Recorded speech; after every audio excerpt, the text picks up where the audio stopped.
Thanks for coming along. I'm Rita Verma from School of Law. My first glimpse of family violence was when I was 4, in the arms of my cousin sister, who was holding me at the time. My uncle comes home, demands food from my cousin sister. After hearing that food was not cooked for him, he started whipping my sister. And I wonder why he was whipping my sister. The whipping was so hard that my sister had to run to the next door neighbor who could protect her from violence. Till today, I wondered, why was my sister beaten? What did she do to deserve it? And who gave the power and control to my uncle to do what he did to her? As a child, I wanted the answers. I didn't have the answers. Because I grew up in a society where family violence is a secret which is kept behind closed doors. I migrated to Australia in 1985. And I thought that I left the secretive society behind me. Not so.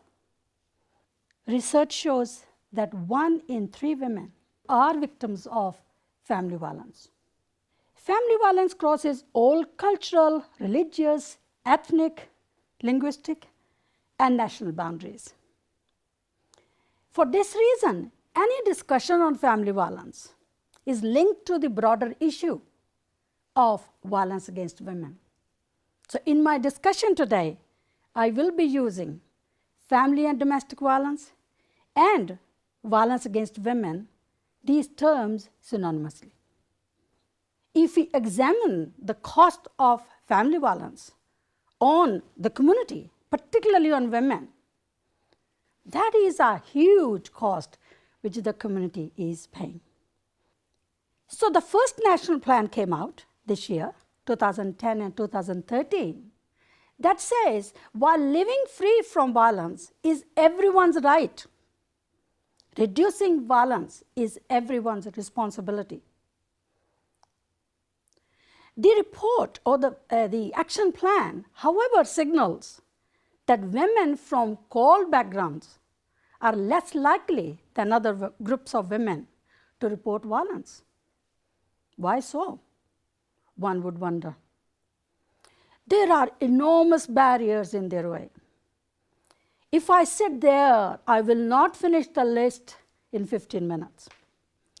There are lots of barriers. One of the barriers could be support networks for women, socioeconomic disadvantage, community pressure, and lack of knowledge of their rights. So the question here is, National Plan says that we need to deal with the gender inequality. We need to engage the community in a dialogue on prevention of violence, particularly violence against women. We need to shift the attitudes that give rise to family violence. Keeping that in mind, my question is, how can we engage the community that's not ready to talk about family violence?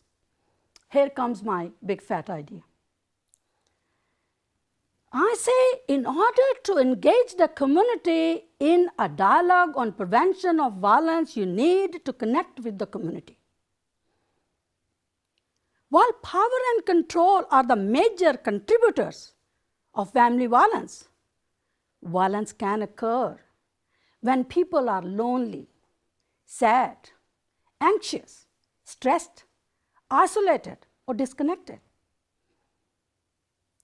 One needs to break the cycle of isolation and loneliness by providing a space where they can meet with each other.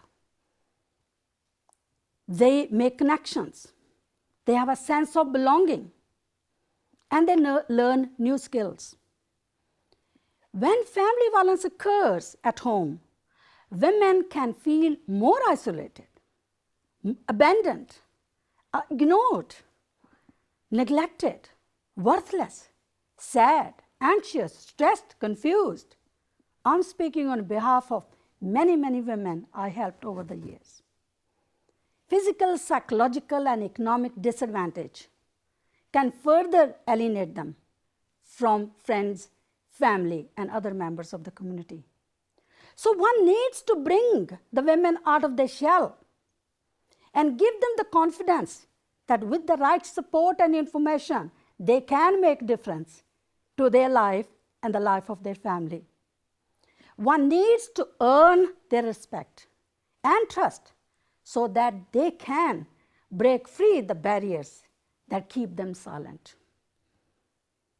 So in order to engage the community in a dialogue on prevention of violence, I believe that we need the community and the whole family while supporting those who are the victims of family violence.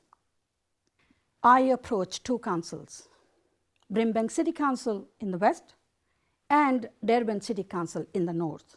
I'll come to that point in a minute. But before I do that, I would like you to look at this little girl in the picture in the middle. This girl experienced family violence when she was in her mother's womb. She saw family violence when she came out in this world. Mother was so precious about this child that she would not let this child out of her lap with a fear that she may be hurt. She has been hurt enough. So within minutes of coming to the program, she has got little brothers and sisters to look after her. She is now being cared for. Within minutes, she is playing out with these boys and girls and making them her family. So that's what I mean, the entire family.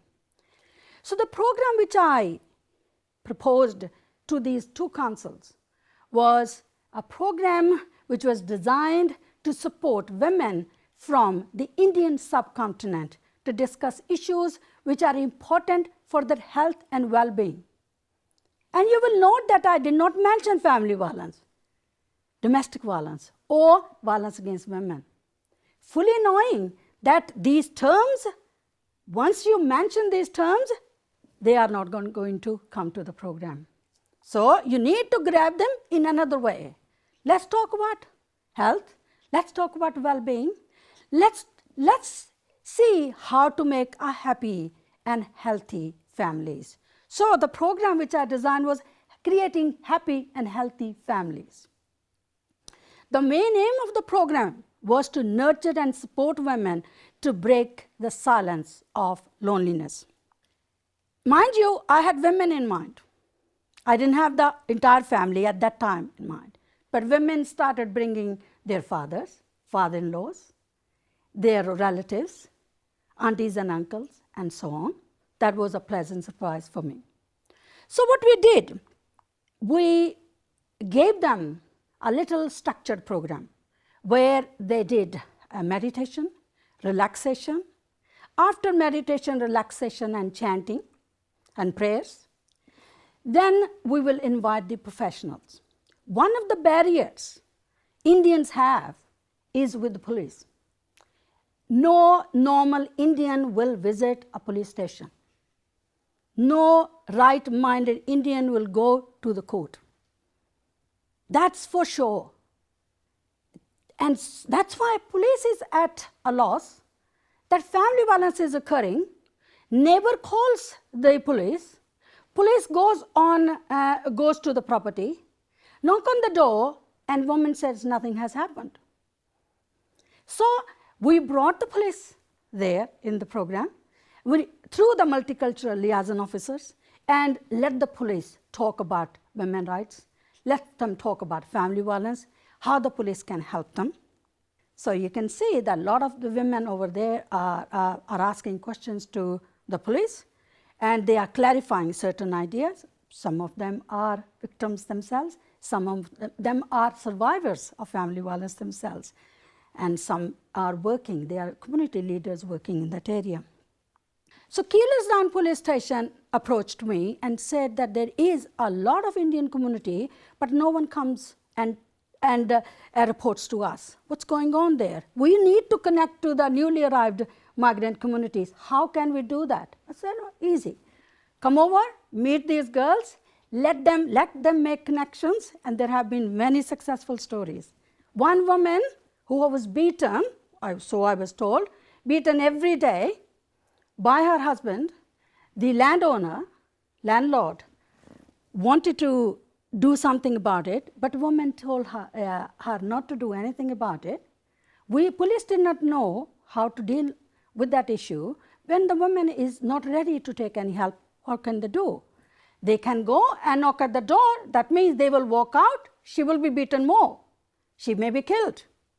So police did not know how to deal with that issue. That's why we told the Keeler's Down police station, come over, talk to the women, let's make some strategies, how you can culturally and sensitively approach these women. And there is that particular woman I'm talking about, she called one day and she said, I want the police straight away. And here comes the head of family violence unit from Caroline Spring, from Keeler's Down, and helping the women in minutes. Women wanted to know more. They asked questions from me. What is White Ribbon Day? What do you do? What is 16 days of activism? What does it mean? What is Declaration of Human Rights? You refer to it all the time. What does it mean? I could give those answers, but I said no. Let hear from the experts in the area. So we called the organizers of White Ribbon Day. She came from Kingston City Council and gave information about White Ribbon Day. Then we said that now the momentum is building. Women want to know more. They want to do more for the victims of family violence. So we approached the Women Health West to deliver a program on leadership. And the program is called Our Community, Our Rights. So they are training our girls, I call them girls because I consider them as my sisters or my daughters. We also involved everyone in the skills which we were going to impart to give them something to do at home. I believe in order to engage the community, you have to use various tools. The tool which I think can also make impact is drama and theatre. Here I'm talking to the Third Way Theatre artistic director who worked with me on a couple of projects on awareness on family violence. Theatrical performances in 2010 and 2012 were produced. I'm asking this artistic director to get engaged with the women so that they can come up with some ideas. What I have in mind is to bring out the impact of family violence on children and women and on the entire family. So artistic director attends our meetings in Derwent City Council as well as in Brimbank City Council. Hopefully, if we get some funds, we will carry our work forward. And you can see the 16 days of activism, the White Ribbon Day, women are ready to take the flag and make a difference. No matter how small the number is, still we have touched their hearts. We have grabbed their attention. I was surprised that men are also coming, and men want to start the men's program. And that program is, with the support of Brimbank City Council, is going to start on 15th of December. That is, I'm very nervous about it, and I would like to have the success of that program because it is harder to engage men in a dialogue on prevention of violence against women. I believe that the whole community approach will work well with the core communities. Although I spoke about Indian community, how to engage the Indian community in prevention of family violence. There's no reason why this program cannot be picked up by other called communities. And in fact, I would like this program to be picked up by other called communities. We welcome any support from governments, individuals, organizations, and institutions who can help us in preventing family violence. Engaging the called communities in the prevention of family violence is essential to fulfill the National Action Plan's vision for all Australian women and their children to live free from violence in safe communities, and to fulfill our obligations under the UN Declaration on Elimination of Violence against Women. I believe that we can engage the community. In order to engage the community, you need to connect with the community. You need to earn their respect. And I believe respect can be earned, connections can be made. You need to have the passion. You need to have the commitment to reach out and make connections with the called communities. This program shows how we can connect and how we can earn their trust. I sincerely thank you for your attention.